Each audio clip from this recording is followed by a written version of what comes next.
Silver Creek was a town built on silver dust, cold winds, and second chances. But beneath its quiet streets lay stolen land, forged debts, and a dead man's truth. When Clara Hayes comes searching for justice, she awakens not only the guilt of one sheriff, but the conscience of an entire town. This is a story of grief, courage, betrayal, and the moment ordinary people decide they will no longer bow to a powerful man's cruelty. If this story gave you something to think about, please like, comment, share, and subscribe to ride with us into more heartfelt Western journeys. 4:48 in the morning. Elias Thorne didn't need to look at the brass pocket watch resting on his desk to know the time. His body just knew. It was a cruel sort of clockwork. For 4 years, his eyes had snapped open at this exact minute, pulling him out of the shallow, restless dark and dropping him back into the cold reality of the sheriff's office. 1,461 days. He didn't want to count them. He just did. The number was always there, scratching at the back of his mind the moment he drew his first waking breath. The office was pitch black. Outside the frost-rimmed window, the main street of Silver Creek was nothing but a shadow carved out of the Colorado wilderness. It was March, 1878. The wind coming off the mountains still carried teeth. Elias sat up. His spine popped in protest. He hadn't slept in a proper bed since the night had happened. He had a perfectly good cot in the back behind the iron bars of the empty holding cell, but he never used it. He slept right here, in the heavy, straight-backed oak chair behind his desk. He didn't sleep, not really. He just practiced being dead for 3 or 4 hours a night. The chair was hard. It was unforgiving. It left his muscles aching and his joints stiff. It was exactly what he felt he deserved. He struck a match. The sudden flare of yellow light cast deep, hollow shadows across his face. He was 36, but the mirror in the washroom told a different story. The lines around his eyes were cut deep. His jaw was covered in a permanent shadow of dark stubble. He touched the flame to the wick of the oil lamp, adjusted the glass chimney, and let the weak light spill across his desk. His workspace was immaculate, painfully so. Every wanted poster, every town ordinance, every requisition form was stacked with mathematical precision. He created work for himself. He invented patrols. He reviewed ledgers that had already been balanced. He did it to fill the hours. Silence was the enemy. If he stopped moving, if he stopped working, the memory of that night would catch up to him.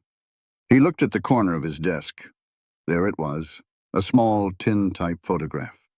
It lay face down against the worn wood. The edges were bent. The paper backing was stained from the countless times he had held it, staring at it until his vision blurred. He didn't turn it over. Not yet. He never allowed himself to look at it before 5 in the morning. That was the rule. Another arbitrary punishment in a life built entirely out of them. Elias stood up. He grabbed his heavy canvas coat from the iron peg by the door. He shrugged it on, the familiar weight of it settling over his broad shoulders, and stepped out onto the boardwalk. The air was bitter cold. It hit his lungs like swallowed glass. He breathed it in deep. Silver Creek wasn't a place people came to settle down. It was a place people ended up when the road ran out. It was built on silver dust, cheap whiskey, and second chances. A few folks stayed, though. They weathered the hard winters and the dry summers, and eventually, they just became the town. Elias was one of them. He knew every loose floorboard on this street. He knew the names of the stray dogs. He knew which chimneys smoked first in the morning. Down the street, the baker's door creaked open. A spill of warm yellow light hit the frozen mud. Elias touched the brim of his hat. The baker offered a silent nod in return. A moment later, a rooster crowed out behind the Harper place. Elias stood perfectly still on the wooden planks, his thumbs hooked into his gun belt. Some folks in town called him dedicated. Some of the newer arrivals even called him a hero. He never corrected them. Correcting them meant explaining. Explaining meant looking them in the eye, and looking them in the eye meant enduring their pity. He didn't want their pity. He didn't want their grace. He just wanted to stand guard over them until his time was up. "You're going to freeze to that post, Elias." The voice came from the left, slow, gravelly. Elias didn't flinch. He didn't reach for his iron. He just turned his head. Jeremiah Brooks was leaning against the hitching rail, a beat-up tin mug in each hand. Jem was the deputy sheriff. He was 50-something, walked with a heavy limp from a mini-A ball he caught at Shiloh, and was the only man in Silver Creek who didn't tiptoe around Elias Thorne. Jem didn't try to save him. He just stood beside him. "Morning, Jem," Elias said, his voice quiet, raspy from disuse. Jem held out one of the mugs. Steam drifted off the black surface of the coffee. "It's fresh, mostly. Boiled the grounds from yesterday." Elias took the mug. He didn't drink, he just held it, letting the heat seep into his numb fingers. "Train's coming in early," Jem said, turning his gaze down the long, dark stretch of tracks heading out of town. "Got a telegram from the station master an hour ago. Storm knocked some debris off the pass, but they cleared it. Should be pulling in around sunup." Elias looked at the coffee. "Anyone we need to worry about?" "Depends on what you call worry," Jem said. He took a slow sip from his mug. "That widow is on it. The one from Boston." Elias's jaw tightened, just a fraction. A twitch of muscle beneath his beard. "Mrs. Hayes?" "That's the one," Jem nodded. "Coming to claim her husband's parcel. Wrote ahead saying she had all the proper county filings. She ain't coming here to sell, Elias. Letter said she wants to review the boundaries, wants to know what happened." "Everybody wants to know what happened," Elias said, his voice flat, dead. "Until they find out." Jem turned his head. He looked at Elias. He didn't look at the badge or the gun or the hard, unyielding posture. He looked right at the man underneath. He looked at the untouched coffee in Elias's hand. The steam was already gone. The dark liquid was growing cold in the freezing air. Jem let out a heavy sigh, his breath pluming white in the dawn. "Drink your coffee, Elias," Jem said softly. "I'm fine," Elias replied, staring straight ahead at the empty street. Jem didn't look away. He stepped closer, the wooden boardwalk creaking under his boots. When he spoke, his voice wasn't just a casual morning greeting anymore. It was heavy. It was a lesson he was tired of trying to teach without words. "You think isolating yourself is some kind of penance, Elias?" Jem said. The words cut through the cold air, loud and undeniable.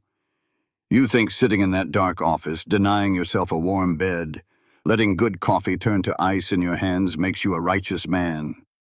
It doesn't. It's just dying by the numbers." Elias tightened his grip on the tin mug. "You don't understand, Jem." "I understand perfectly well," Jem fired back, his tone firm, leaving no room for argument. "The good Lord gave folks the right to live, Elias. And starving yourself of every drop of joy, punishing yourself from sunup to sundown, it doesn't bring the dead back. It doesn't balance any scales. It just insults the gift of life. You're breathing, but you ain't living.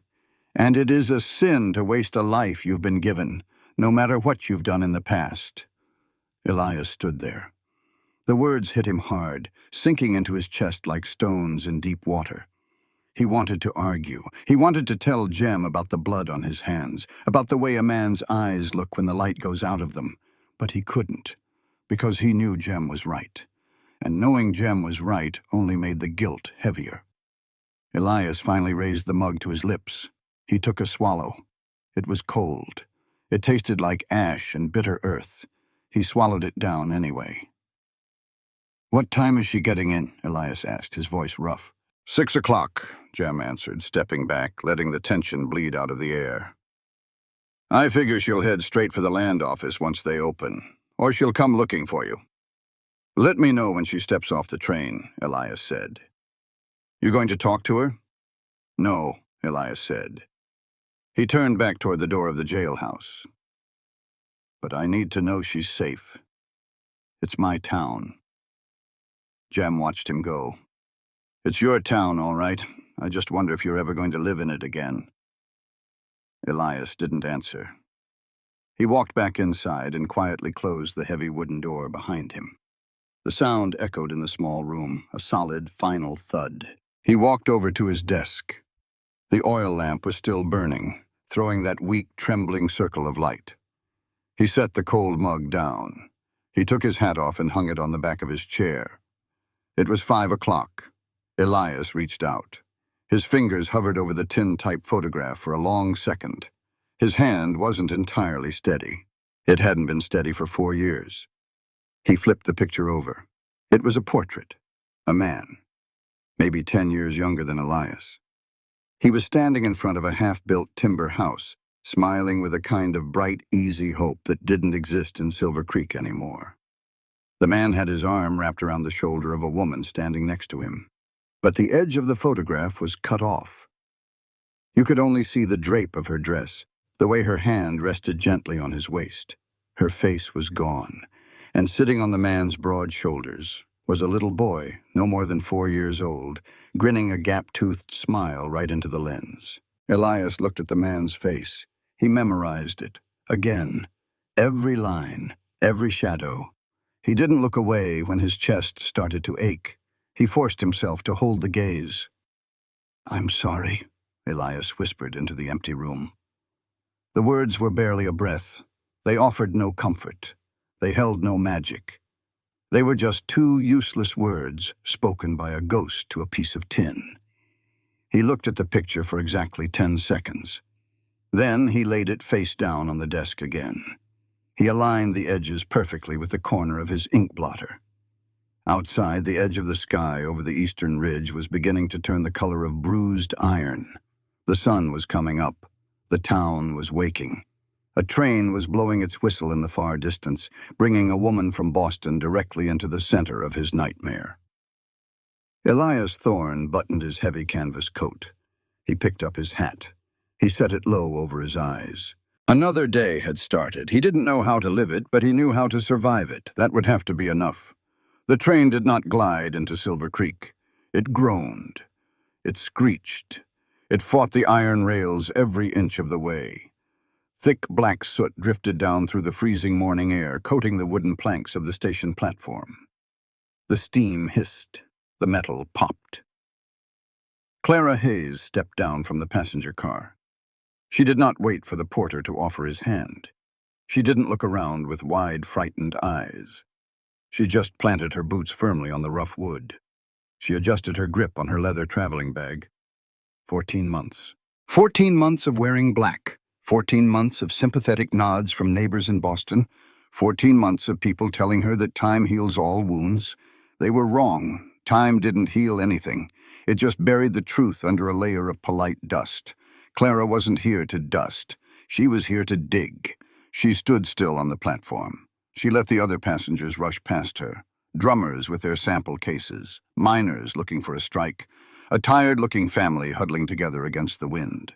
Clara just watched. 12 years standing at the front of a Boston classroom had taught her a valuable lesson. You learn everything you need to know about a place by watching how people move when they think no one is looking. Silver Creek looked like a town trying to convince itself it was civilized.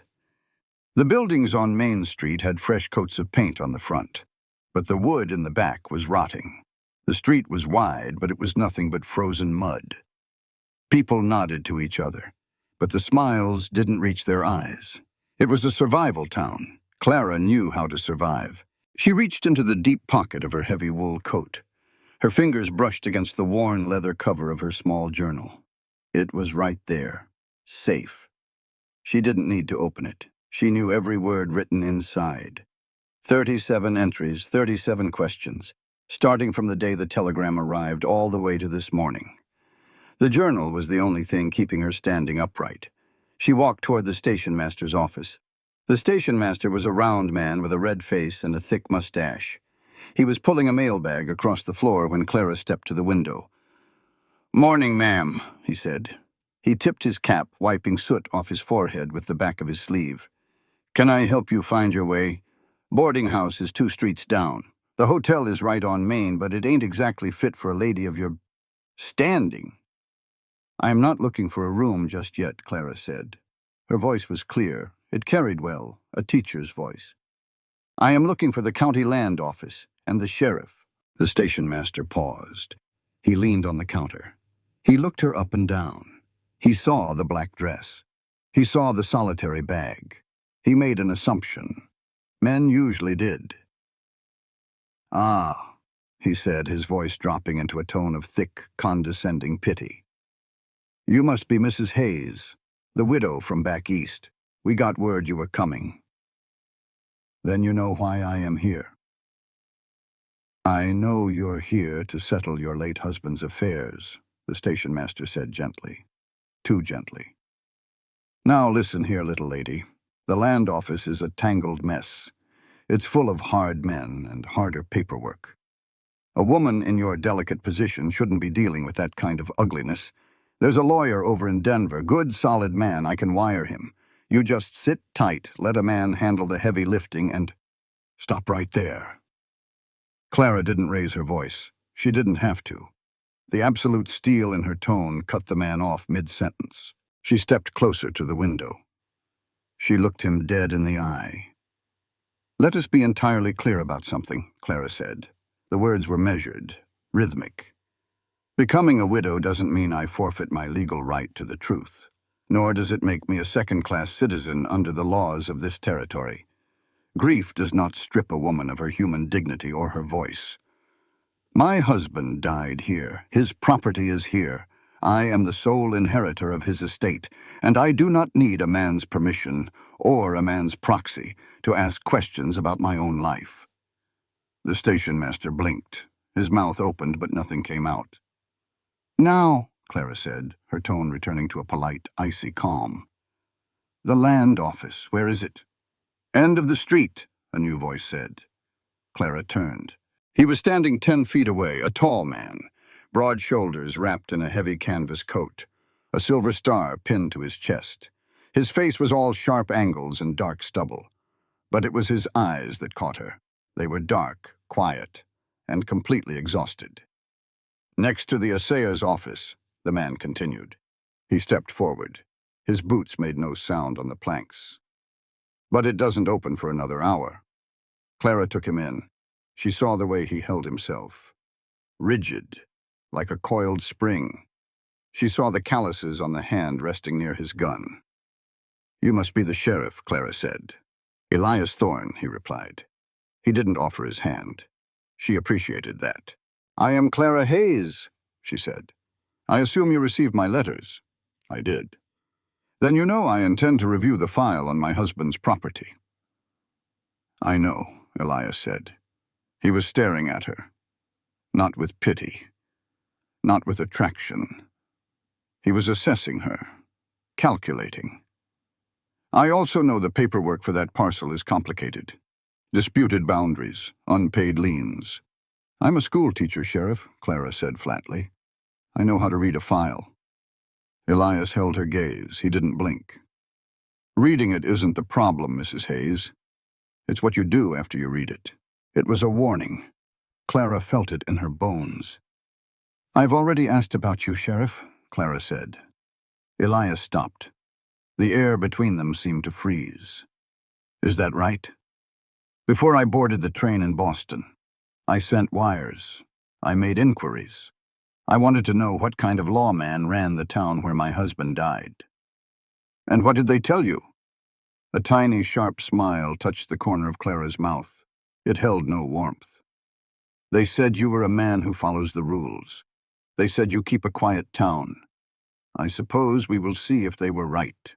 She picked up her bag. She didn't wait for him to respond. She didn't need to. "Good day, Sheriff," Clara said. She walked past him. She headed straight down Main Street, her back straight, her steps even. She didn't look back. Elias stood on the platform. The cold wind whipped at the hem of his coat. He watched her walk away. She was young, younger than he expected, but there was nothing fragile about her. She was a woman walking into a storm, entirely by choice. "Well," Jem said, stepping out from the shadows near the freight scales. "She ain't exactly the weeping sort, is she?" Elias didn't take his eyes off Clara's retreating figure. He felt a cold knot forming in his stomach, a tight, heavy dread. "No," Elias said quietly. "She's not here to mourn, Jem. She's here to hunt. You think she knows something?" "I don't know what she knows," Elias said. He turned and started walking back toward the jailhouse. "But she brought a shovel, and she's going to start digging." Elias closed the door to the sheriff's office. He locked it. He didn't usually lock the door during the day, but his hands were shaking, just a little. A fine, invisible tremor in his fingers. He needed a minute. He needed the world to stop turning for just 1 minute. He walked over to his desk. The files from the county clerk were sitting in a neat stack right where he had left them the night before. He had requested them the moment he got the telegram saying Clara Hayes was on her way. He wanted to review the boundaries. He wanted to be prepared. He sat down in his hard oak chair. He pulled the top file toward him. The cover was thick brown paper, stamped in black ink. Disputed parcel number 402, Silver Creek District. Elias opened the file. He flipped past the surveyor's maps. He flipped past the tax assessments. He was looking for the original deed of sale, the piece of paper that proved who owned the dirt. He found it. His eyes scanned down the page, past the legal jargon, past the coordinates, down to the signature line at the bottom. Purchaser. Elias stopped breathing. The air vanished from the room. The ticking of the grandfather clock in the corner suddenly sounded like hammer strikes. Thomas Hayes. Elias stared at the ink. He stared at the letters until they blurred. Thomas Hayes. He knew that name.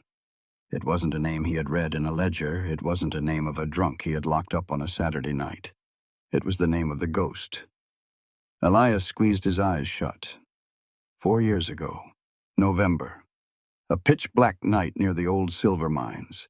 Rain coming down in sheets. A report of an armed thief. A man running in the dark. A shadow turning. A glint of metal. Elias drew his gun. He fired once. The man fell in the mud. Elias ran up to him. He turned the man over. There was no gun, just a rolled-up bundle of papers in his hand.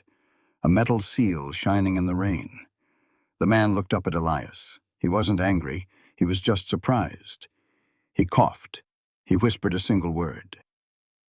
Elias opened his eyes. He looked around the empty office. Clara. The man in the mud had whispered Clara. Elias gripped the edges of the desk. His knuckles turned stark white. The wood dug into his palms. His chest heaved. He couldn't get enough air. The woman on the platform, the school teacher from Boston with the straight back and the cold eyes. She was his widow. She was the woman with no face in the photograph on his desk. She was here, in his town, asking him to help her find out what happened to her husband. A sharp rap on the door glass shattered the silence. Elias jerked his head up. Through the frosted glass he saw a silhouette. A woman. She didn't knock again. She just waited. Elias swallowed hard. It felt like swallowing broken glass. He stood up. He forced his hands to his sides. He smoothed the front of his shirt. He took a long, ragged breath. He walked to the door. He turned the key and pulled the door open. Clara stood on the boardwalk. The land office was closed, just as he had told her. She had come straight here. "Sheriff," she said. "Mrs. Hayes." His voice sounded hollow, like it belonged to someone else. "May I come in?" Elias stepped back. "Of course." Clara walked into the office. She brought the smell of cold wind and wool with her. She didn't look at the holding cell. She didn't look at the wanted posters. She looked directly at his desk. She saw the open file. "You're reviewing the parcel," she said. "I am," Elias said. He moved around behind his desk, keeping the heavy wood between them. It felt like a barricade. He didn't offer her a seat. He didn't trust his voice to speak a complete sentence. "Good," Clara said. "Then we don't have to waste time. I need the original surveyor maps. The ones filed before Silas Vance laid a claim on the adjoining acreage. I also need the police report regarding my husband's accident." She said the word accident without a flinch. Elias looked at her. He looked right into her eyes. They were blue, hard, clear blue. He was the man who made her a widow. He was standing 3 feet away from her, and she had no idea. "The county clerk handles the maps, Mrs. Hayes," Elias said slowly. He was measuring every syllable. "And the incident report from 4 years ago. It's a closed file. Open it." "It doesn't work that way." Clara took a step forward. She placed both hands flat on his desk. She leaned in. "Listen to me very carefully, Sheriff Thorne," Clara said. The rhythm of her speech was like a drumbeat. Absolute conviction. "My husband didn't just vanish into thin air. Thomas isn't just a crossed-out name on a county surveyor's map. He was a decent, breathing human being. He was a good man, and I am here for the bare minimum of respect a human life is owed. That means not being erased and forgotten by men with power. That means the truth." She stared him down. "Are you a man who respects the truth, Sheriff?" she asked. "Or are you just a man who files it away?" The question hit him like a physical blow. He wanted to tell her. God, he wanted to tell her right then, to scream it. "I did it. I pulled the trigger. I was the fool in the dark." But the words wouldn't come. Cowardice held his tongue. Shame locked his jaw. "I respect the truth, Mrs. Hayes," Elias managed to say. The lie tasted like copper in his mouth. "Then prove it," Clara said. "Get me the files. Have them ready by noon. I will be back." She stood up straight. She picked up her bag. She turned and walked out the door, leaving it open to the freezing wind. Elias collapsed into his chair. He buried his face in his hands. He heard boots on the boardwalk. Jem stepped into the doorway. The old deputy looked at the open file. He looked at the broken man behind the desk. "You look like you just saw a ghost, Elias," Jem said quietly. Elias dropped his hands. He looked up at Jem. His eyes were wide, haunted. "I didn't see a ghost, Jem," Elias whispered. "I just met the woman I'm haunting." Jem went perfectly still. He understood immediately. The color drained from his weathered face. "Lord Almighty, that's her? Thomas Hayes's wife?" Elias nodded slowly. "What are you going to do?" Jem asked. His voice was tight, scared. "You can't let her stay, Elias. You can't be near her. It'll tear you to pieces. You need to pack a bag. You need to ride out. Let the county marshal handle this." Elias looked down at the desk, at the name on the file, at the picture lying face down in the corner. For 4 years he had lived in a prison of his own making. He had run from the light, run from the truth, hiding behind his badge and his routines. He slowly stood up. He closed the file. "No," Elias said. His voice was no longer hollow. It was low, and it was absolute. "Elias, be reasonable." "No, Jem." Elias looked out the open door toward the end of the street where Clara had disappeared. "I've been running from that night for 4 years. I'm done running."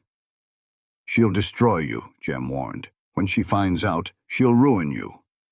"She has every right to," Elias said. He reached for his hat.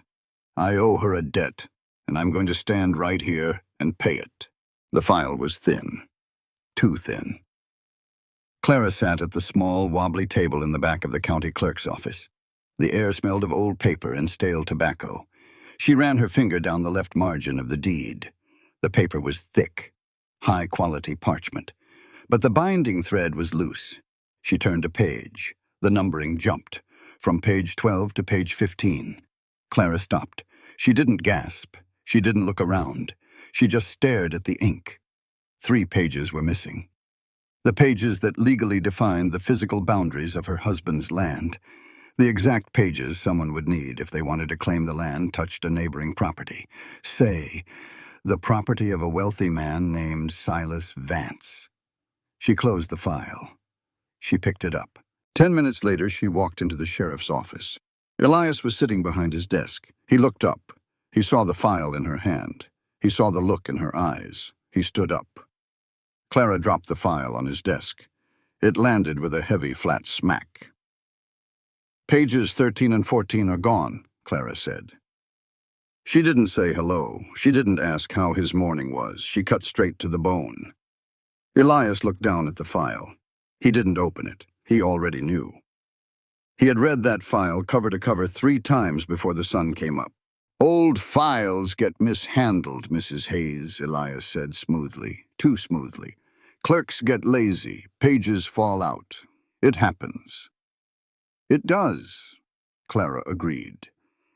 That threw him. He had expected her to argue, to raise her voice. Instead, she just stood there, perfectly still, watching him. "Or," Clara continued, her voice dropping a fraction, "someone took them out. Because someone doesn't want me to know where my husband's land ends and someone else's land begins." Elias met her gaze. She was testing him. She was throwing a rope across a dark canyon, waiting to see if he would pull back. "What do you want me to do about it?" he asked. "I want to see the land," Clara said. "Today, right now. If the map is gone, I will walk the physical boundary markers myself. And you are going to take me." "It's a rough ride out there," Elias said. "An hour each way. The trail is mostly washed out." "I am not made of sugar, Sheriff. I will not melt." Elias looked at her for a long moment. He could say no. He had the authority. But he looked at the set of her jaw. He knew she would just go by herself, and out there alone, she was a target. "Give me 10 minutes to saddle the horses," he said. They rode out of Silver Creek side by side. The silence between them was heavy. It wasn't a comfortable silence. It was the silence of 2 people meticulously measuring each other. The horses' hooves crunched rhythmically against the frozen dirt. The wind whispered through the high pines. Elias kept a polite distance. Not too close, not too far. He watched her from the corner of his eye. She sat a horse well, back straight, hands steady on the reins. She wore a heavy black riding skirt and a dark wool coat. The cold bit at her cheeks, turning them red, but she never complained. "How many families live out this way?" Clara asked, breaking the silence after 3 miles. "A dozen or so," Elias answered, looking straight ahead. "Mostly farmers, a few old silver prospectors who don't know when to quit." "Has it changed much in 4 years?" Elias tightened his grip on the leather reins, just slightly. "Some folks come, some folks go," he said. "Who goes?" It was a casual question, or it sounded like one, but Elias knew better. The only witness to Thomas Hayes's death had packed up and left town 3 weeks after the shooting. A man on Silas Vance's payroll. "People who run out of luck," Elias said quietly, "or people who find it." They reached the property line an hour later. It was a beautiful piece of land, a wide, sweeping valley tucked between 2 jagged ridges. In the center, a narrow creek cut through the frost-covered grass. The water was crystal clear, running fast and cold over smooth gray stones. Elias pulled his horse to a halt. Clara stopped beside him. They dismounted. Elias tied the horses to a low scrub oak. When he turned around, Clara was walking toward the creek. She stood by the water's edge. She unpinned her hat and let the wind pull at her dark hair. She stared down at the rushing water. Elias stepped up behind her. He kept a respectful distance. He recognized this place.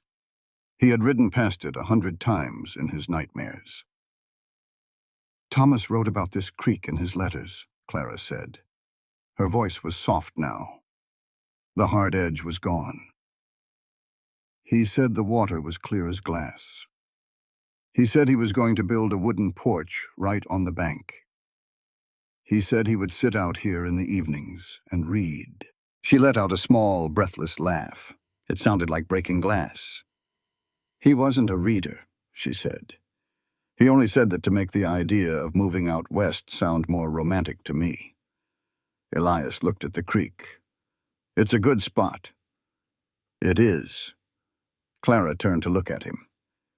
"Did you know him before?" The question hung in the air. Elias looked into her eyes. He saw the grief hiding just behind the anger. He felt the weight of his badge pressing against his chest.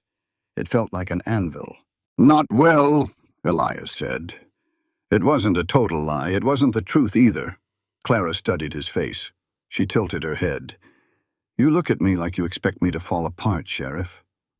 "I expect you've been through hell," Elias said honestly. "Most folks would be angry, or crying. You're just calculating." Clara turned fully toward him. The wind whipped her dark coat around her ankles. She didn't look offended. She looked determined.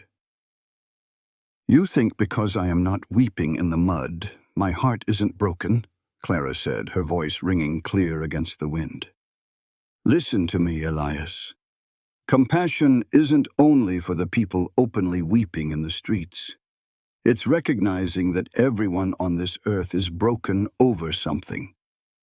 Judging another's grief through the lens of our own prejudice is cruel. We must look at each other with basic humanity. I don't cry because my tears won't bring Thomas back, but the truth might give him peace." Elias stood perfectly still. The words hit him hard, deeper than a bullet. She wasn't just talking about herself. She was talking about him. She saw the brokenness in him, even if she didn't know the cause. "I'll help you find the boundary markers," Elias said softly. They spent the next hour walking the tree line. They found the old surveyor stakes. They were exactly where they were supposed to be. The missing pages in the file hadn't been lost. They had been stolen to hide a theft. Silas Vance was encroaching on her land. They mounted up to ride back. The sun was beginning to dip behind the western ridge, casting long, bruised shadows across the valley. Halfway back to town, they hit a stretch of loose scree. Clara's horse stepped wrong. The animal stumbled hard, dropping to its front knees. Clara pitched forward. She lost her stirrups. She was going over the horse's neck. Elias moved on pure instinct. He spurred his horse forward, closing the gap in a heartbeat. He reached out with one thick corded arm. He caught her by the waist just as she was falling. He pulled her hard against his side. The leather of their coats scraped together. For one single second, she was pressed tight against his chest. He felt the warmth of her, the solid living reality of her. She grabbed his arm to steady herself. Her fingers dug into his forearm. Her horse scrambled back to its feet, blowing hard, unhurt. Elias released her instantly. He pulled back, putting the cold air between them again. "You all right?" His voice was rough, grating. Clara adjusted her coat. She looked down at her hands. Then she looked at him. She saw the panic in his eyes. Not panic because she almost fell. Panic because he had touched her. "I'm fine," Clara said quietly. They rode the rest of the way in silence. But the silence had changed. It was no longer a wall. It was a wire, pulled tight between them, humming with an electric current. That night, alone in her small room at the boarding house, Clara opened her leather journal. She wrote down the boundary coordinates. She wrote down her suspicions about Silas Vance. And then, at the bottom of the page, she wrote a name: Elias Thorne. She stared at the ink for a long time. Then, very carefully, she drew a straight, dark line underneath it. Ezra Cobb was a man who lived his life looking over his shoulder. He lived in a small, drafty shack on the very edge of Silver Creek. He used to be the head accountant for the Vance Mining and Land Company. 2 years ago, he quit, or he was fired. The town gossip varied. Now, he drank cheap whiskey and rarely left his porch. Clara stood on that porch. It was raining, a cold, miserable drizzle that turned the dirt to gray soup. She knocked on the warped wooden door. 3 sharp raps. A minute passed. She knocked again. The door opened an inch. A pale, bloodshot eye peered out from the gloom. "Go away," a raspy voice muttered. "Mr. Cobb," Clara said. She didn't move. She stood directly in the doorway, blocking him from closing it. "My name is Clara Hayes. I am Thomas Hayes's widow." The eye widened. The door opened another 2 inches. Ezra Cobb was a thin, trembling man in a dirty undershirt. He looked at Clara like she held a loaded gun. "I don't know nothing about that," Ezra stammered. "I don't work for Mr. Vance no more." "I know you don't," Clara said. Her voice was calm, reasonable, terrifyingly patient. "I am not here to accuse you of anything, Mr. Cobb. I am here to verify a number." She reached into her coat. She pulled out a folded piece of paper. It was a copy of the lien filed against her husband's property. "The county records show my husband owed Silas Vance $800, Clara said. "A debt accrued for mining equipment. Equipment my husband never owned, for a mine he never worked." Ezra swallowed hard. His Adam's apple bobbed in his scrawny neck. "It's on paper. If it's on paper, it's legal." Clara stepped closer. The rain fell on the brim of her hat. "Is it?" she asked softly. Ezra looked past her, out into the rainy street, checking for shadows. "You don't understand," Ezra whispered. He stepped back, pulling the door open just enough for her to slip inside. Clara stepped into the dark, foul-smelling room. Ezra paced in front of a cold iron stove. His hands were shaking violently. "Silas Vance is a monster," Ezra breathed, his voice barely audible over the rain on the tin roof. "He wanted that valley. He wanted the water rights. Your husband bought it first, beat him by 2 days at the county office. Vance was furious." "So he forged a debt," Clara said. Ezra stopped pacing. He looked at her. The whiskey couldn't hide the deep, rotting shame in his eyes. "It's just numbers in a ledger," Ezra said, trying to convince himself. "It's just ink. Vance told me to do it. Put a lien on the property, squeeze him until he sold it back to us." Clara's expression turned to stone. "You forged a debt that ruined my husband's name," Clara said. "He was just a dirt farmer," Ezra cried out defensively. "Vance has millions. He's building the railroad. He's building the state. What does one farmer matter to a man like that?" Clara closed the distance between them. She didn't raise her hand. She didn't shout. But the absolute moral weight of her presence made Ezra shrink back. "Silas Vance doesn't see farmers as people, Mr. Cobb," Clara said, her voice slicing through the dark room like a razor. "He sees them as livestock. He sees them as obstacles. But human dignity isn't a commodity you can buy and sell. Poverty doesn't strip a man of his right to a fair and equal life. You let a wealthy man steal my husband's honor because you decided his life was worth less than a railroad track. And there is no amount of whiskey in this town that will wash that stain off your soul." Ezra collapsed into a chair. He put his head in his hands and began to weep. Clara didn't offer him comfort. She turned on her heel and walked back out into the freezing rain. She had the truth. Thomas hadn't owed Vance a dime. Vance had trapped him. And if Vance had trapped him on paper, what else had he done? 3 blocks away, deep in the basement of the county courthouse, Elias Thorne was holding a lantern over a dusty wooden table. He was breathing heavily. His hands were covered in grime. He had spent the last 2 hours tearing through the sealed archives. He wasn't looking for land deeds. He was looking for blood. He found the box marked 1874, Criminal Reports. He pulled out a thick manila folder. His own handwriting was on the tab. Suspect, unknown, deceased, November 14th. Elias opened the file. He didn't look at his own incident report. He knew what he had written. He knew every word by heart. Confirmed shooter. Officer Thorne. He was looking for the intake notes, the record of the initial call that sent him out into the dark that night. He found it, a yellowed piece of paper, written by the night dispatcher, 8:15 p.m. Report of armed fugitive near Old Silver Claims. Suspect matches description of stagecoach robber, highly dangerous. Shoot on sight, advised. Reporting witness. Elias moved the lantern closer. The glass chimney clinked against the paper. Silas Vance. Elias stared at the name. The air in the basement turned to ice.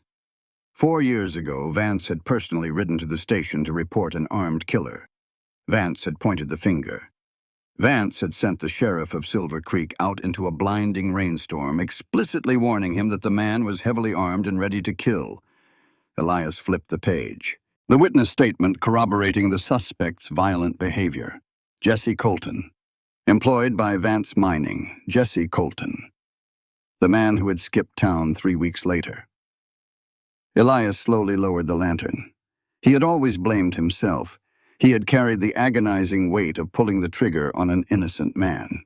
He thought it was a tragic, terrible accident born of darkness and panic. It wasn't an accident. It was an execution. Thomas Hayes had found out about the forged lien.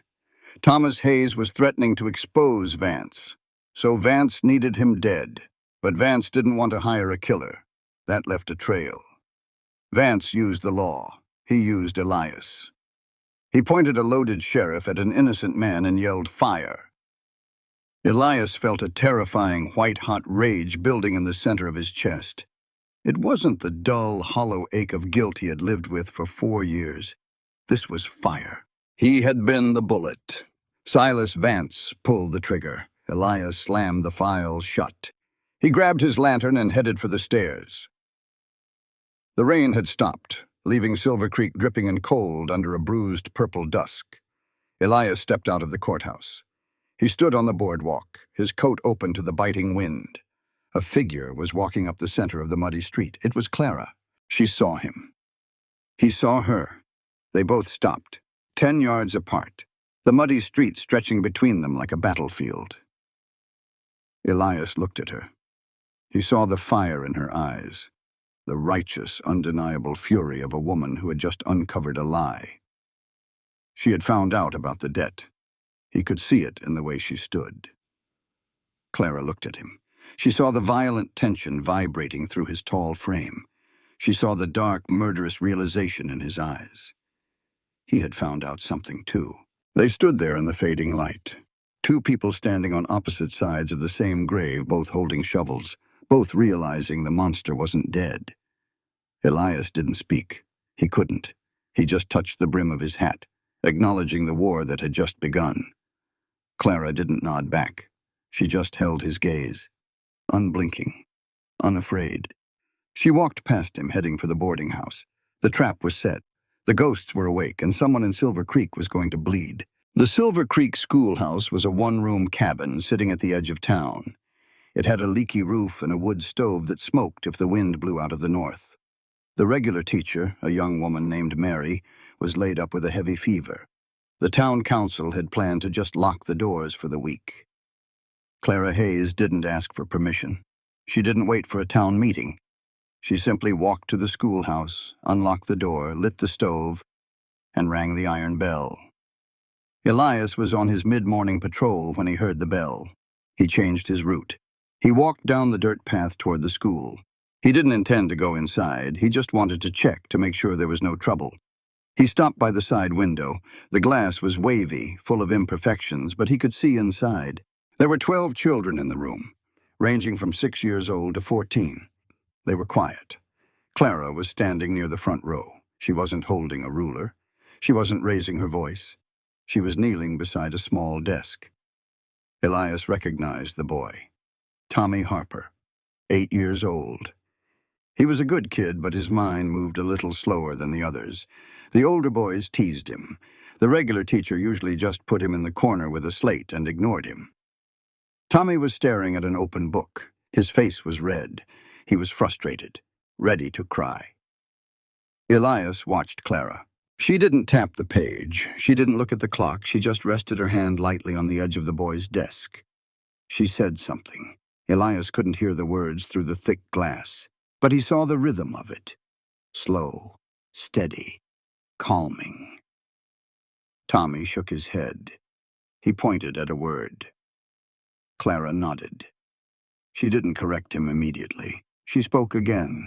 She traced her finger under the letters. She waited. She let the silence sit there until Tommy took a deep breath. The boy sounded it out. His lips moved. Then he looked up at Clara. He smiled. A bright, gap-toothed smile of pure relief. Clara smiled back. It wasn't a tight, polite smile. It was real. It reached her eyes. She patted the desk and stood up, moving on to the next student. Outside in the cold, Elias stood perfectly still. He felt an ache in his chest, a deep, heavy pull. She was good. She was naturally, effortlessly good. She didn't help that boy to prove a point. She did it because it was the right thing to do. Elias pulled his hat down low. He turned and walked back toward the jailhouse. The image of her smiling at that boy stayed with him all day. It felt like a warm ember sitting in his cold chest.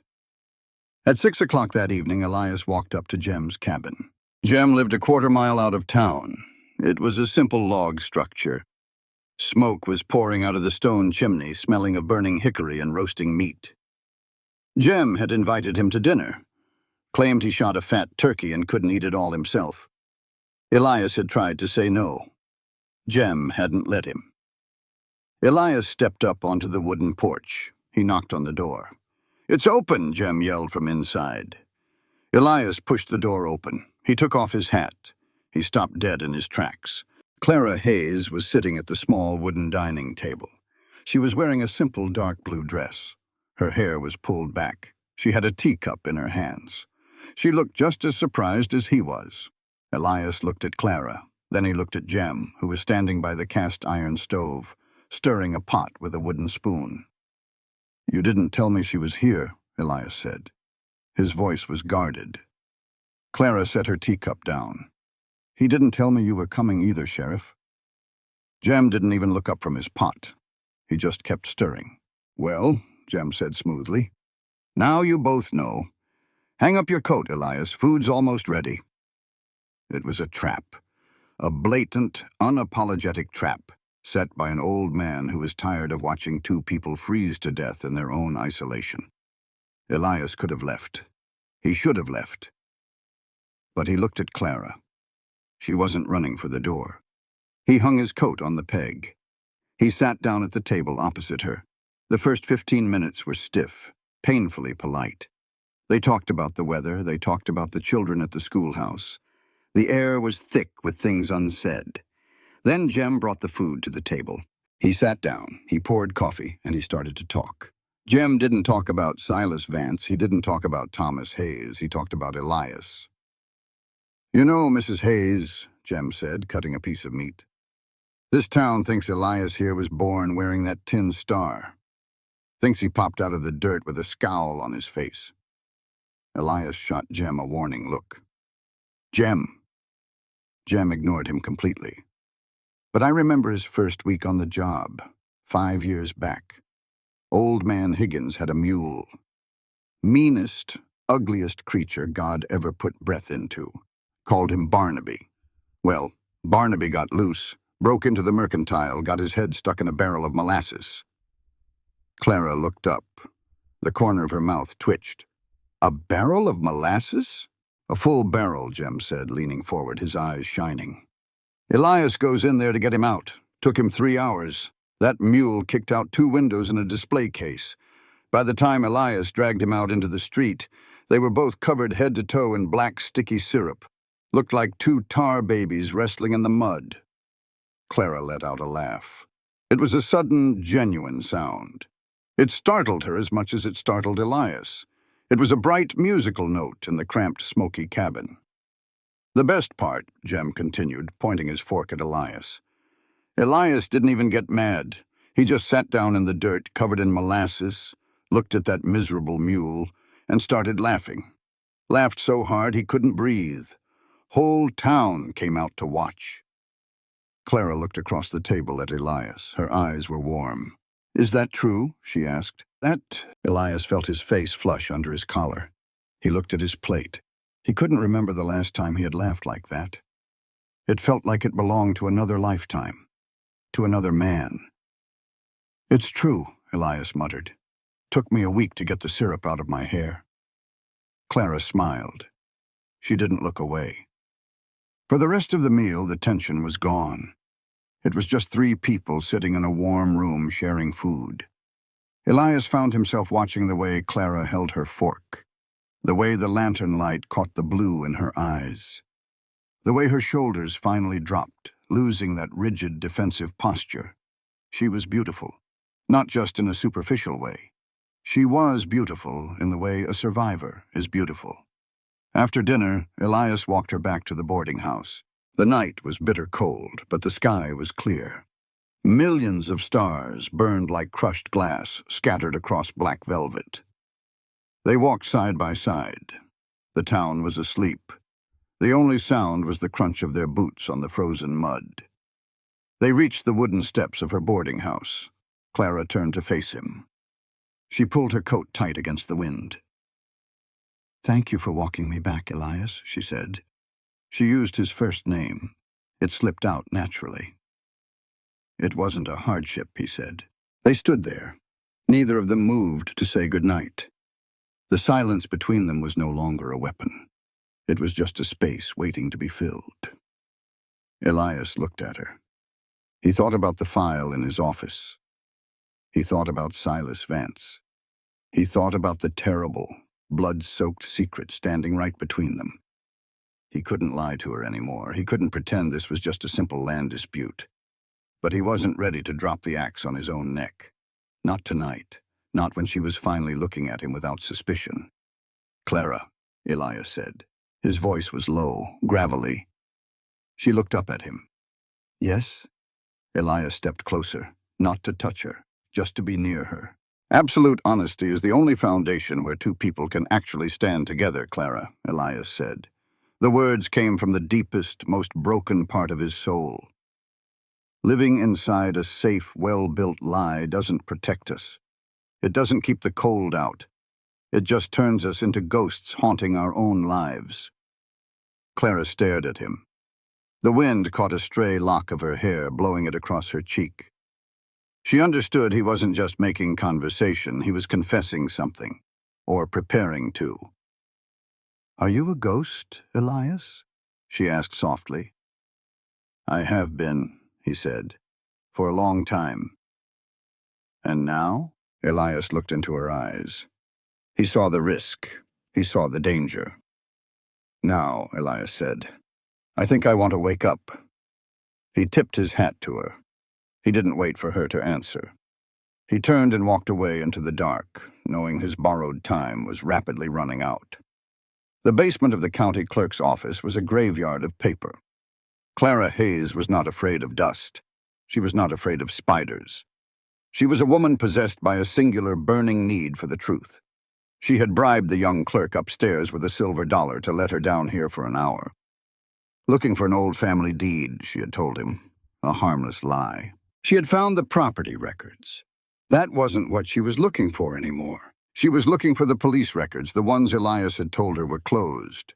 She moved down the narrow aisles. The shelves were packed tight with bound ledgers and overflowing cardboard boxes. The air was thick and stale, smelling of dry rot and old ink. She held a small kerosene lantern in one hand. The yellow light threw long, jumping shadows against the brick walls. She found the section marked Law Enforcement, 1870 to 1875. She set the lantern down on a wooden crate. She began pulling boxes. She worked methodically. She didn't rush. She checked dates. She checked names. 1874. She pulled a heavy box off the middle shelf. She set it on the ground. She opened the lid. It was full of loose files, arrest warrants, bounty claims, drunk and disorderly reports.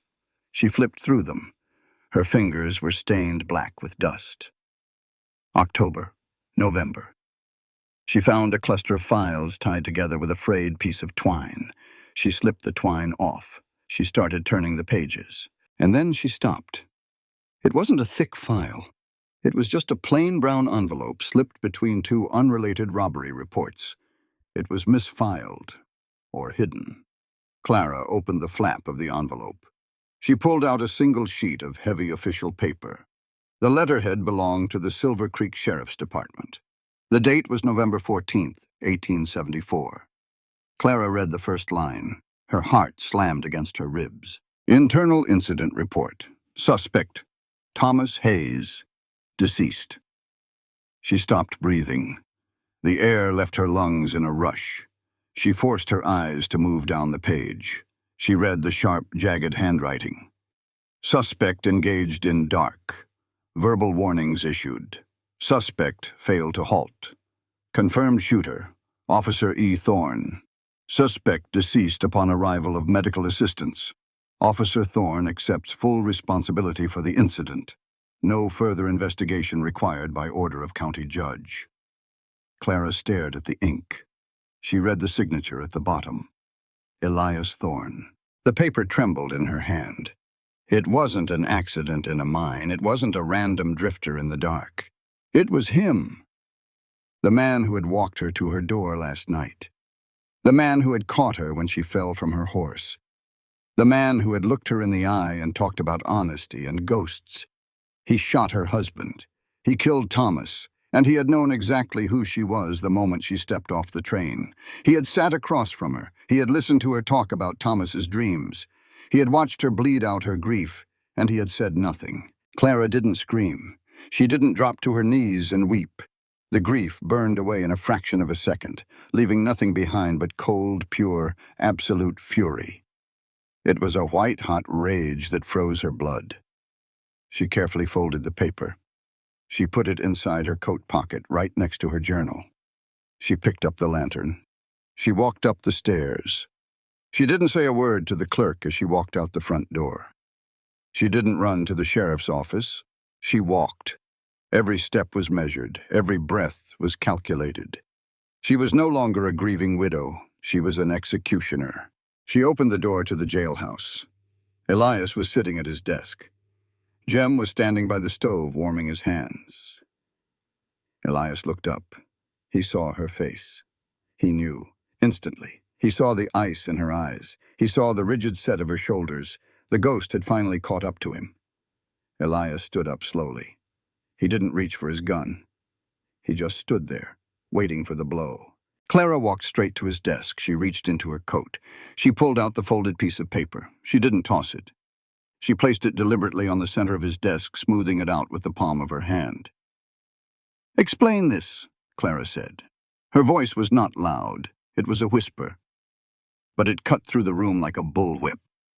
Jem turned around. He saw the paper. He looked at Elias, then backed away toward the wall, staying out of the crossfire. Elias looked down at his own handwriting. He looked back up at Clara. "I wrote it," Elias said. His voice was flat, empty. "I know you wrote it," Clara said. She didn't blink. "I am asking you to explain how you could sit across from me, listen to me speak my husband's name, and keep this a secret." "Clara," Elias started. "Do not use my name," she snapped, the ice cracking just enough to show the fire beneath. "You lost the right to use my name the moment you pulled that trigger." Elias swallowed hard. It was dark. It was raining. "I thought—" "You thought what?" Clara interrupted. "You thought he was a criminal? You thought he deserved to die in the mud? I made a mistake. A terrible, unforgivable mistake." Clara placed both hands on his desk. She leaned toward him. Her eyes locked onto his, demanding he feel every ounce of her agony. "A lie told through omission is just as violent as pulling a trigger, Elias," Clara said. Every word was precise, deadly. "When you rob a family of their right to the truth, you strip them of their most fundamental human right. You took his life, and then you took the truth of his death. I can survive the pain of loss. I have survived it every day for 14 months. But having the truth stolen from me, having you look me in the eye and pretend to be my ally, that is an unforgivable assault on human dignity." Elias took the hit. He didn't flinch. He deserved it. He deserved worse. "You're right," Elias said softly. "I was a coward. I couldn't face what I had done. I couldn't face his family. So I buried it." "You buried him," Clara corrected. "You buried my husband, and you buried your conscience right next to him." She stood up straight. She looked at him with a disgust so profound, it made Elias feel physically sick. "I thought you were a decent man," Clara said. Her voice broke just slightly on the last word. "I was wrong." She turned around. She walked toward the door. "Clara, wait," Elias said. He took a step from behind the desk. "There's more to it. You have to know the rest." Clara stopped at the door. She didn't turn around. "I know everything I need to know about you, Sheriff Thorne," she said. She walked out into the cold street, pulling the door shut behind her. The silence in the office was deafening. Elias stood there. He looked at the piece of paper on his desk, the confession that had ruined him. Jem walked over slowly. He looked at Elias. "She only found half the puzzle, Elias," Jem said quietly. "She found the bullet. She didn't find the man who aimed the gun." "It doesn't matter," Elias whispered. "I still pulled the trigger." "It matters," Jem said firmly. "Silas Vance set that trap. Vance wanted that man dead. You take the blame for your part, Elias. You carry that weight. But you do not let Vance get away with murder. You owe Thomas Hayes better than that. And you owe her the whole truth." Elias looked at the closed door. He knew Jem was right. He had lost her. He had lost his chance at redemption. He was going to lose his badge and maybe his freedom. But he wasn't going to let Silas Vance win. Elias reached down. He picked up his gun belt from the chair. He buckled it around his waist. "I'm going to tell her," Elias said. His eyes were no longer haunted. They were hard, dangerous. "I'm going to tell her everything. And then I'm going to tear Silas Vance's empire down to the studs." Midnight in Silver Creek was a heavy, suffocating thing. The wind had died down. The town was dead quiet. The only sound was the crunch of Elias Thorne's boots on the frozen mud. He didn't wear his canvas coat. He didn't wear his badge. He left the Silver Star sitting on his desk right next to his letter of resignation. He walked up the wooden stairs of the boarding house. He stopped at the door to Clara's room. He stood there for a long time. He looked at the grain of the wood. He listened to the absolute silence on the other side. He raised his hand. He knocked. 3 soft, steady taps. No answer. He knew she was awake. He could see the thin sliver of yellow light bleeding out from under the door frame. "Clara," Elias said. He didn't raise his voice. He just spoke to the wood. "I am not here to ask for your forgiveness. I don't deserve it. You don't have it to give. But I am not going to let you live in the dark anymore." Silence. "I came to tell you the rest," Elias said. "The whole truth. Not the version that keeps me safe. After I tell you, you can do whatever you want. You can shoot me. You can hang me. But you are going to hear it." He waited.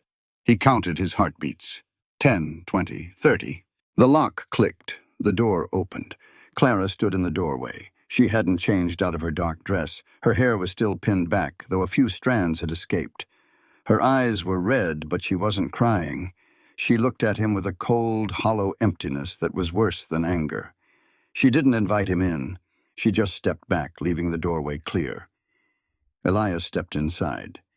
The room was small, a bed, a washstand, a small wooden table by the window. On the table, her leather journal sat open next to a burning oil lamp. Elias didn't sit down. He stood in the center of the room. He held his hat in his hands. 4 years ago, Elias started. He didn't hesitate. He didn't soften his voice. He laid the words out like stones. It was November 14th. A storm was blowing through. Rain so thick you couldn't see 10 feet in front of you. I was alone in the office. Jem was laid up with a fever. Clara watched him. She didn't blink. At 8 o'clock, a man came banging on my door, Elias said. It was Silas Vance. He owned the biggest mining operation in the county. He told me one of his foremen had just been robbed. He said the thief was armed, dangerous. He said the man had already shot at 2 of his workers and was heading toward the old silver claims. Clara's eyes flickered, just a fraction. The name Silas Vance registered in her mind. Vance gave me a description, Elias continued. He gave me a direction. He looked me in the eye and told me the man was a killer. I believed him. I didn't question it. I grabbed my rifle, and I rode out. Elias looked down at his hat. He gripped the brim until his knuckles popped. I tracked him to the ridge above your husband's valley. I was on foot. The rain was blinding. I saw a shadow moving through the trees. A man, running. Elias forced himself to look back up. He forced himself to look directly into Clara's eyes. I yelled for him to stop. I yelled twice. He didn't stop. He turned. I saw a flash of silver in his hand.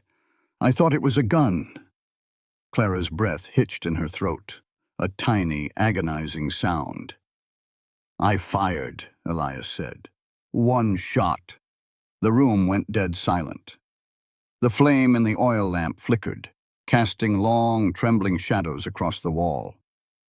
I ran up to him, Elias whispered. His voice was breaking now. The armor was gone. He was lying in the mud. I grabbed his shoulder. I turned him over to find the weapon. There was no gun, Clara. A single tear spilled over Clara's lower lash. It cut a clean track down her pale cheek. He was holding a rolled-up bundle of papers, Elias said, the memory tearing him apart from the inside. Bound with twine. It had a heavy metal wax seal on it. That was the silver flash I saw. That was the gun I thought he was holding. Clara closed her eyes. She put a hand to her mouth, stifling a sob. He wasn't a thief, Elias said. He wasn't a killer. He was just a man running in the dark, terrified because someone was chasing him. And when I turned him over, he looked at me. He wasn't angry. He was just confused. Like he couldn't understand why this was happening. Elias took a step forward. He needed her to hear this next part. He needed her to know. He looked at me, Elias said softly, and he spoke one word, just one. Just... Clara opened her eyes. They were shining with tears. What did he say? He said your name, Elias whispered. He said, Clara, and then he was gone. Clara's knees gave out. She collapsed into the hard wooden chair by the table. She buried her face in her hands. The dam broke. The 14 months of iron control, of rigid posture, of calculating grief. It all shattered. She wept. Deep, agonizing sobs that shook her entire body. Elias didn't touch her. He didn't try to comfort her. He didn't have the right. He just stood there and let her cry. He let the pain fill the room. It took a long time. Minutes bled into one another. Finally, the tears slowed. Clara lowered her hands. She reached for a handkerchief on the table and wiped her face. She took a deep, ragged breath. She looked up at Elias. He was standing perfectly still. The tall, hardened sheriff of Silver Creek looked entirely hollowed out. He looked like a man who had just dug his own grave and was waiting for the dirt to fall. Clara looked at him. Really looked at him. She saw past the badge, past the gun, past the crime. She saw the crushing, suffocating weight he carried. She saw a man who had isolated himself from the entire world because he hated himself too much to live in it. She realized in that moment that they were exactly the same.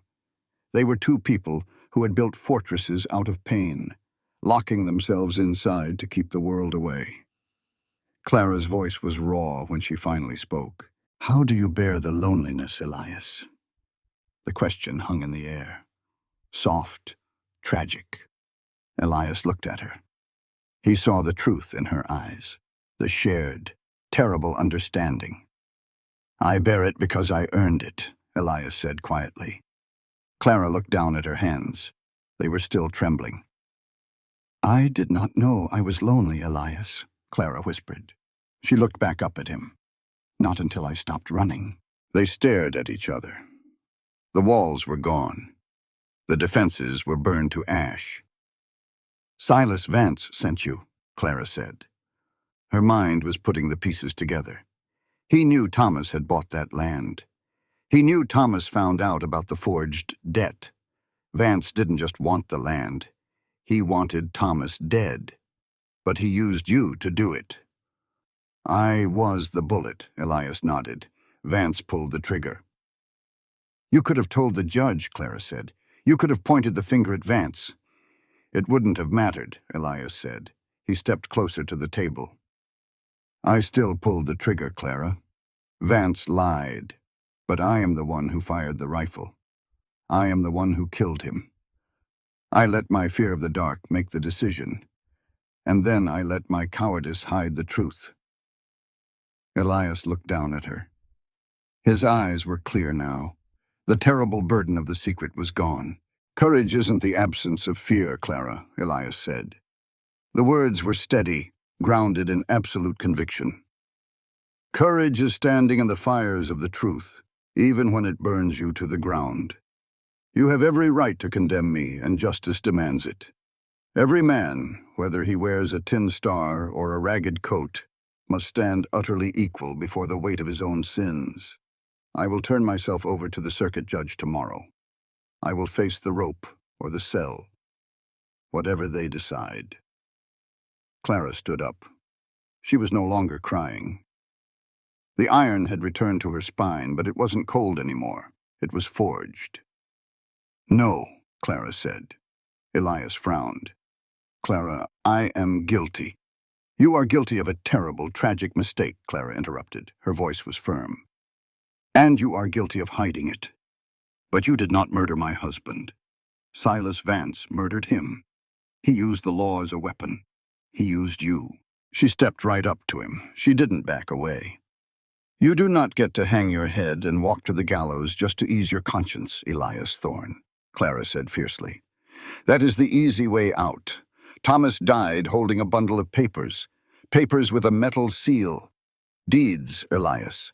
He was protecting something, and Vance killed him for it. Elias stared at her. The papers. I left them in his coat when the undertaker took him. I didn't know what they were. They are the proof, Clara said, and they are still out there. Thomas hid them. I know he did. He wouldn't have run into the dark unless he was trying to protect the evidence. She reached out. She placed her hand flat against Elias's chest, right over his heart. This is not about forgiveness, Clara said, looking deep into his eyes. This is an alliance. You owe my husband a debt. You owe me a debt. And you are going to pay it by helping me tear Silas Vance down. Elias looked at her hand on his chest. He felt the warmth of it. He felt the steady beat of his own heart underneath it. I'm with you, Elias said, until the end. The sky over the eastern ridge was bleeding a pale, bruised purple when they reached the valley. The air was bone-chilling cold. Frost coated the tall grass, crunching like broken glass beneath the horses' hooves. Elias and Clara tied their mounts to the same scrub oak near the creek. They walked toward the half-finished timber house standing in the center of the property. Thomas had built the frame. He had laid the floor. He had put up the walls. He never got to finish the roof. Clara stepped onto the wooden porch. She paused. She looked at the raw timber. She ran her gloved hand over the doorframe. Elias stayed a few steps behind. He gave her the space she needed. He was running this way, Elias said quietly, pointing toward the tree line behind the house. When I saw him, he was heading for the cabin. Clara turned. She looked at the house. He wasn't trying to hide. He was trying to stash the papers. She walked inside. The interior was empty. Just a single room with a hard-packed dirt floor on one side and finished wooden floorboards on the other. A heavy wooden work table sat in the center. Elias walked in behind her. Where would he put it? A lockbox? A safe? Thomas didn't own a safe, Clara said. She looked around the room. Her eyes moved over the walls, the exposed beams, the floor. She walked over to the finished side of the room. She looked down at the wooden planks. He was proud of this floor, Clara murmured. He wrote to me about it. Said he laid every board himself. Said he made sure it was tighter than a ship's hull. Elias knelt down. He ran his hand over the wood. It was good work. The boards were flush. But near the back corner, right under the window frame, there was a gap, barely a fraction of an inch, a sliver of dark space between two planks. Elias pulled his hunting knife from his belt.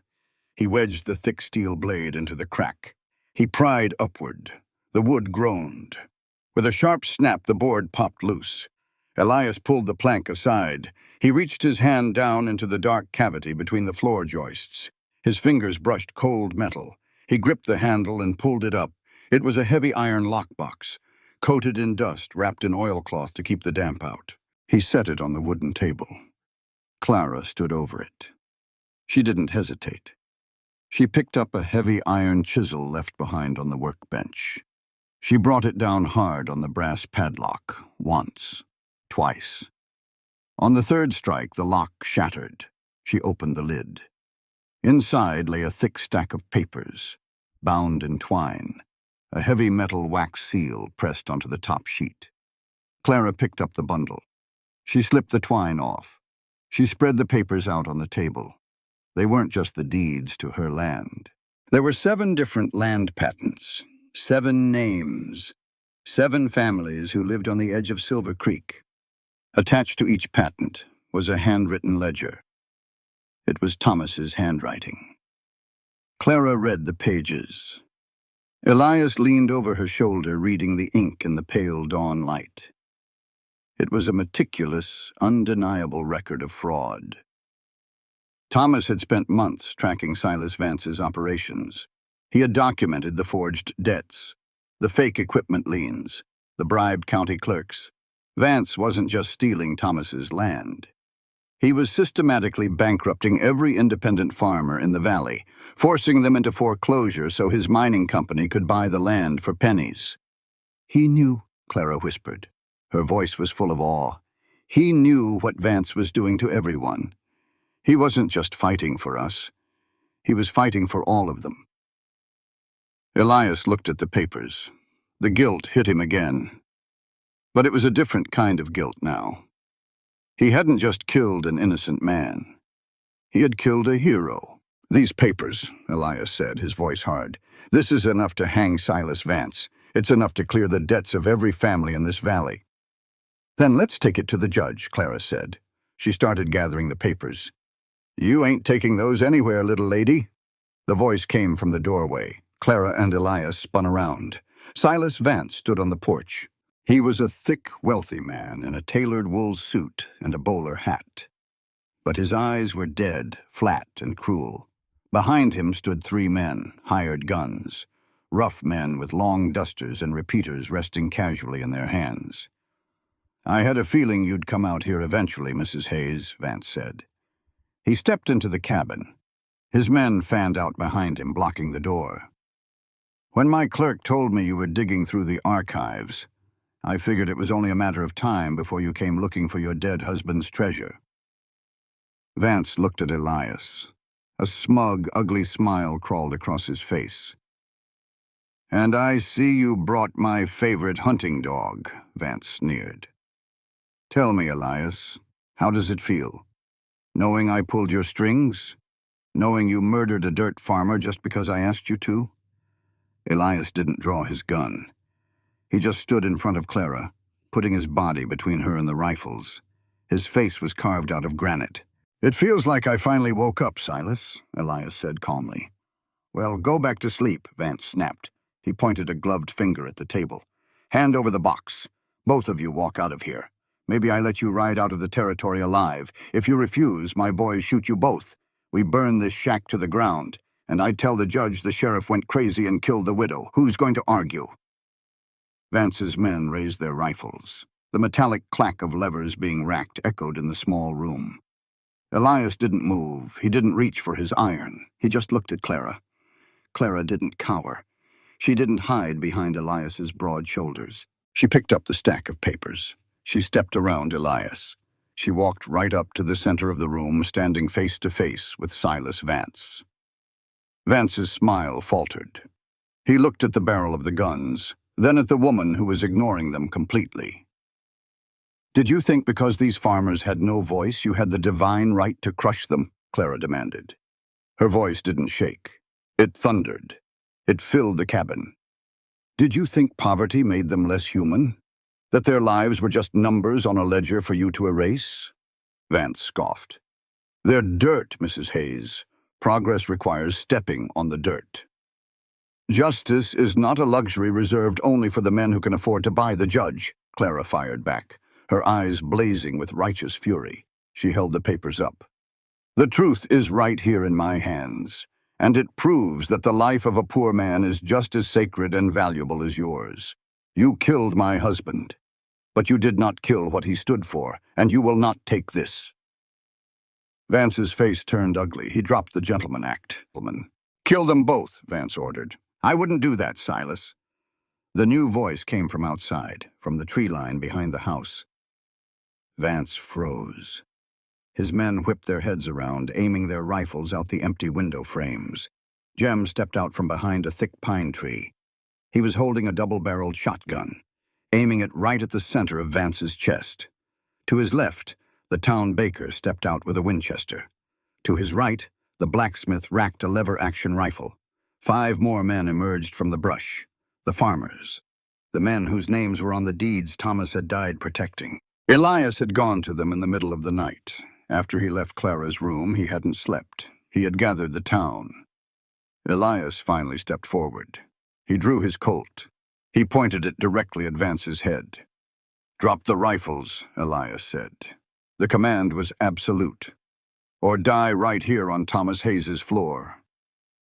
The hired guns looked at the angry mob surrounding the cabin. They looked at the sheriff's steady hand. They dropped their rifles. The heavy metal clattered against the wooden floorboards. Vance's face went pale. The arrogance drained out of him, leaving nothing but a pathetic, terrified old man. "You can't do this, Thorne," Vance stammered. "I own this town." "You don't own a damn thing anymore," Elias said. Jem walked into the cabin. He pulled a pair of heavy iron cuffs from his belt. He grabbed Vance's wrists, roughly wrenching his arms behind his back, and locked the steel around him. "Silas Vance," Elias said, lowering his gun. "You are under arrest for fraud, extortion, and the murder of Thomas Hayes." Vance was dragged out the door, kicking and swearing. His men were marched out behind him at gunpoint. The silence rushed back into the cabin, heavy and profound. The sun finally broke over the ridge, sending a shaft of brilliant golden light through the open doorway. It hit the wooden floorboards. It illuminated the dust motes dancing in the air. Elias holstered his gun. He looked at Clara. She was standing by the table holding the papers against her chest. Her eyes were closed. She was breathing deeply, letting the morning light wash over her face. She had won. Thomas had won. Elias took off his hat. He stood quietly in the corner of the room, watching her. He was still a man with a broken past. He was still a man who had to face the consequences of pulling a trigger in the dark. But for the first time in 4 years, the crushing, unbearable loneliness was gone. He wasn't a ghost anymore. He was alive, and he was standing right exactly where he was supposed to be. 2 months passed. The heavy snows melted off the peaks. The frozen mud of Silver Creek turned to soft brown earth. The biting wind lost its teeth, replaced by the gentle, warm breath of May. Silas Vance was gone. He didn't get a corrupt judge. He didn't buy his way out. The stack of papers Clara and Elias pulled from beneath the floorboards was a bulletproof case. The federal marshal rode into town, took one look at Thomas Hayes's meticulous ledgers, and loaded Vance onto a heavily guarded train to Denver. He was sentenced to 20 years in the territorial prison. He would die behind bars. The 7 farming families got their land back, clear and free. Elias Thorne did not walk away clean. He didn't expect to. He didn't want to. He stood before the county disciplinary board in the first week of April. He stood tall. He looked the 3 judges in the eye. He told them exactly what happened in the dark 4 years ago. He told them he pulled the trigger. He told them he hid the report. He offered no excuses. He asked for no pity. The board deliberated for 2 days. When they returned, the verdict was harsh but fair. They stripped him of 6 months' pay. They placed him on a year of strict probationary watch. But they didn't take his badge. They looked at the man who had orchestrated the downfall of Silas Vance. They looked at the man who had handed them the truth on a silver platter, knowing it could ruin him. They decided Silver Creek still needed a sheriff who knew the heavy cost of a lie. Elias accepted the ruling. He walked out of the courthouse. For the first time in over 1,000 days, he took a deep breath, and his chest didn't ache. On a bright Tuesday morning, Elias saddled his horse. He didn't ride a patrol. He rode out of town, heading west. He rode toward the valley. The land looked different in the spring. The scrub oak was budding green. The creek ran high and clear, glittering under the morning sun. Elias dismounted. He tied his horse. He walked into the tall grass, stopping near the edge of the tree line. This was the spot. He knew it down to the inch. This was where Thomas Hayes had fallen. Elias took off his hat. He stood quietly in the tall green grass. He didn't kneel. He didn't weep. The time for weeping was over. "We got him, Thomas," Elias said. His voice was steady. It carried on the light breeze. "Vance is locked away. The farmers are safe. Your land is safe." He looked down at the earth. Wildflowers were starting to push up through the soil. Small, stubborn bursts of blue and yellow. "I can't undo what I did," Elias said softly. "But I won't hide from it anymore. I'm going to spend the rest of my life trying to earn the breath I took from you. I promise you that." He stood there for another minute. He listened to the wind. He listened to the water. Then Elias turned around. He looked toward the center of the property. The timber house was no longer a half-finished skeleton. It was whole. The men of Silver Creek, the farmers Thomas had died to protect, had come out over the last month. They brought their own tools. They brought their own lumber. They didn't ask for a dime. They finished the roof. They hung a solid oak door. They built the wide wooden porch Thomas had dreamed of. Elias walked toward the cabin. Clara was standing on the porch.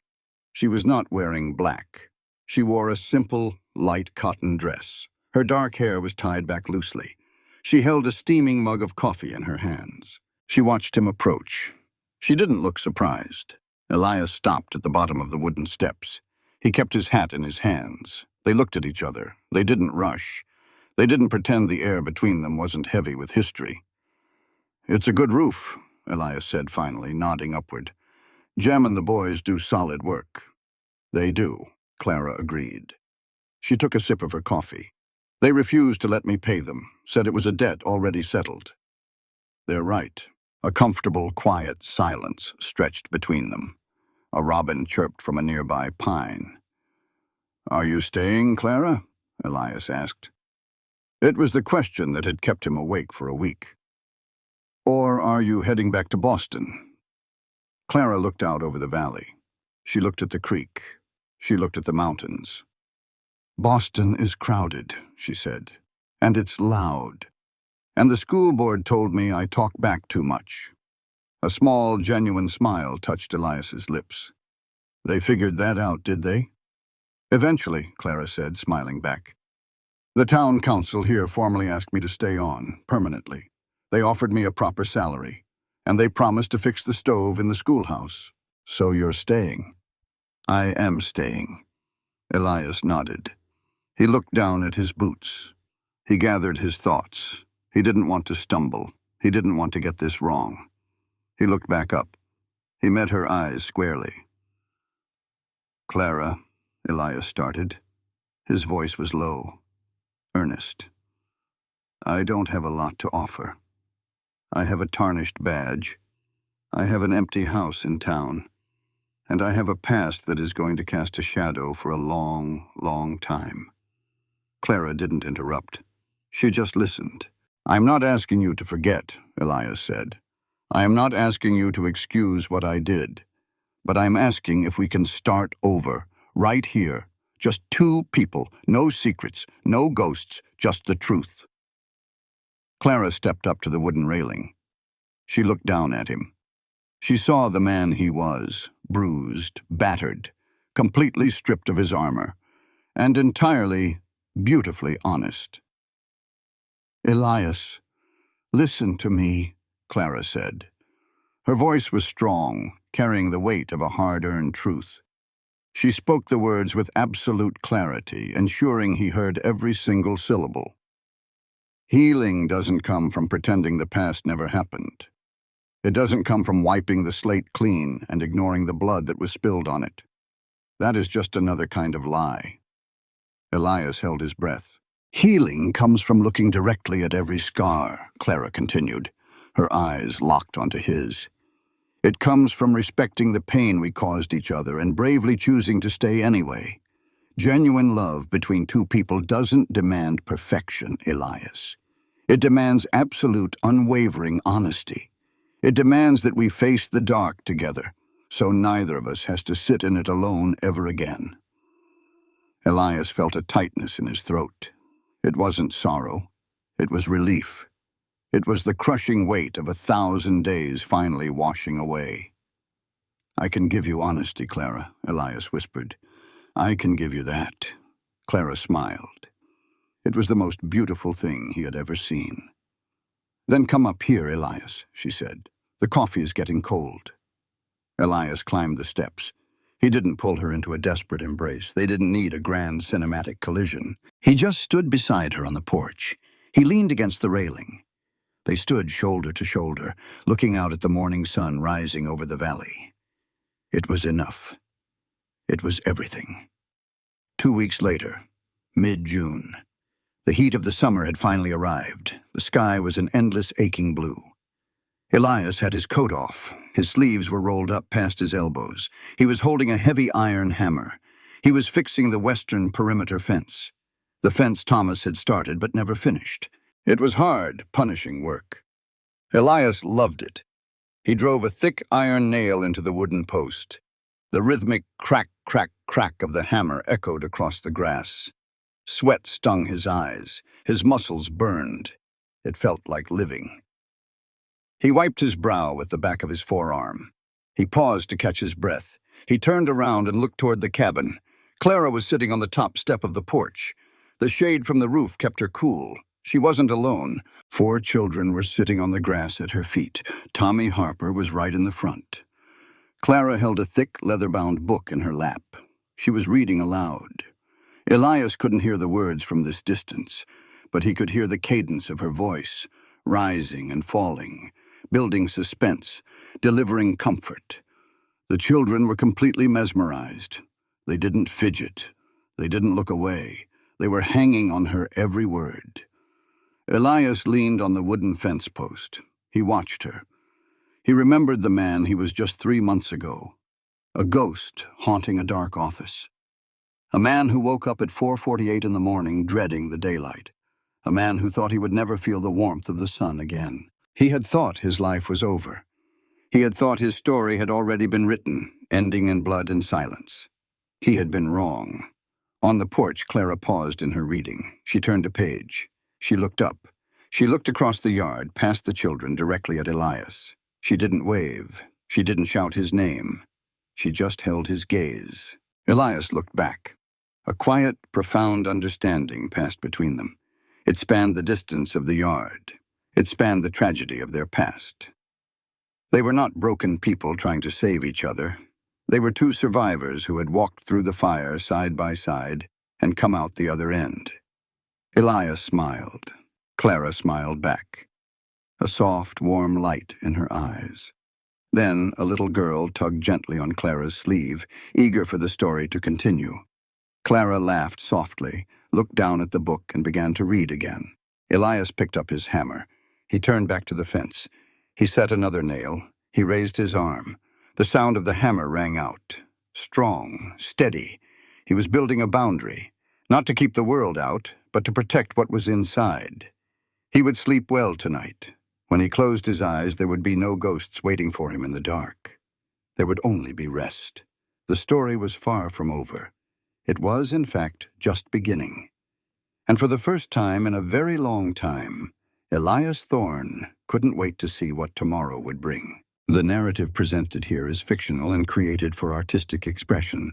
Names, characters, and incidents are either invented or used in a fictitious manner. Any resemblance to actual persons or events is unintended and should not be considered factual or deliberate. In the end, this story is not only about a sheriff, a widow, a murdered husband, or a powerful man who believed money could buy silence.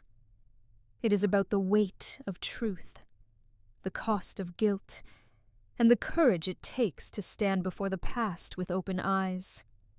Elias Thorne spent years punishing himself in darkness, believing that suffering alone was the same as making amends. But pain kept hidden does not heal the wounded, and guilt carried in silence does not restore what was lost. Clara Hayes came to Silver Creek searching for answers, but what she found was greater than one man's confession. She found the proof that her husband's life mattered, that his dream was not foolish, and that his death would not be erased by greed, fear, or forgotten paperwork. Thomas Hayes may have been an ordinary man in the eyes of the powerful, but his courage proved that no honest life is small when it stands for justice. The lesson of this tale is that truth has a way of rising, even from the coldest ground. Lies may be sealed in courthouse basements, buried beneath land deeds, hidden behind badges, or protected by rich men in fine coats. But they cannot remain buried forever. A human life is not measured by wealth, status, or power. It is measured by love, dignity, courage, and the mark we leave on those who come after us. Clara teaches us that grief is not weakness. Sometimes grief becomes a lantern, leading us through this dark toward what must be faced. Elias teaches us that redemption does not begin with self-punishment, but with honesty, responsibility, and the willingness to do what is right, even when it costs everything. And Thomas reminds us that one person's quiet courage can protect an entire community, even after death.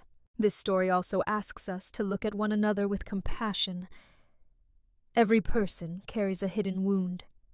Some wounds speak loudly through tears. Others hide behind silence, anger, duty, or distance. We should never be too quick to judge another's soul by what we can see on the surface. Clara and Elias were both broken in different ways, yet through truth, pain, and courage, they learned that even in the harshest places, humanity can still survive. The West in this story is rough, cold, and unforgiving, but it is also a place where love, justice, and mercy can take root in hostile ground.